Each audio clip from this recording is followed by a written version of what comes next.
I think for any of you guys who are looking to hire, I think this feedback would be great for you all to hear as well. So one of the big things that I noticed with Amanda's hiring post was she was trying to hire for too many positions in one post. It was, we're hiring a lash tech and a hairstylist and an esthetician.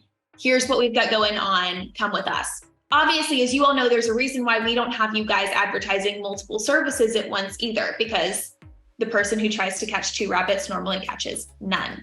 So on that note, if you are going to be making a hiring post, we want to make sure it's pinpointed towards one position always, and prioritize hiring for that one position and then moving on to the next. Because if we are trying to hire for so many different ones, sometimes it can come across a little desperate when we have that many different types of open positions in our business.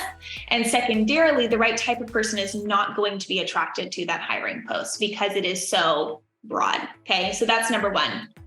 The second thing that we want to remember when we are writing a hiring post is it's always meant to do two things. And it's really funny because they're both polar opposite things. It is meant to repel and it is meant to attract.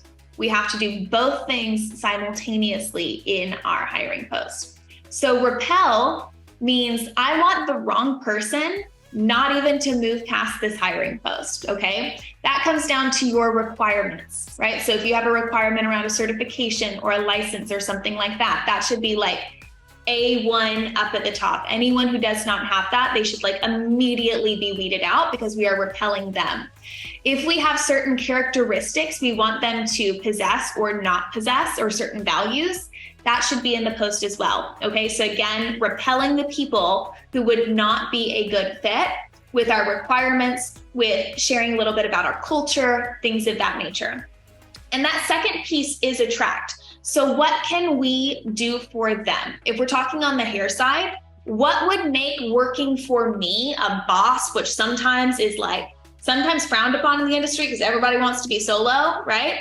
But what would make working at my salon be better than being solo, right? Is it the fact that we provide basically full books because we got a really great program that helps us fill our books? Or is it our culture, right? Or is it our team events? Or is it the fact that Kay has mimosas with her team outside on a Friday and it's super fun at their team meeting, right? What is it about our business that is different from being solo, that is more attractive? And not just solo, but maybe different from their current opportunity. Those are the types of things we want to describe in a hiring post because that's what's going to attract our ideal fit.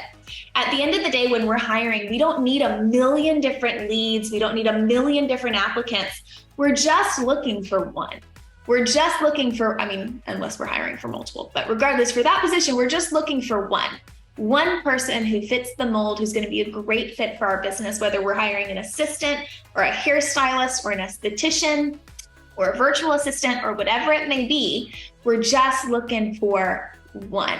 So if I can make my post be able to speak out to that one, then I'm doing my job right. So we got to repel the people who are not a good fit and attract the people who are a good fit. And as long as we write our hiring posts with that in mind, with our bullet points of what we provide and our bullet points of what we require, then we will eventually find the right fit for that position.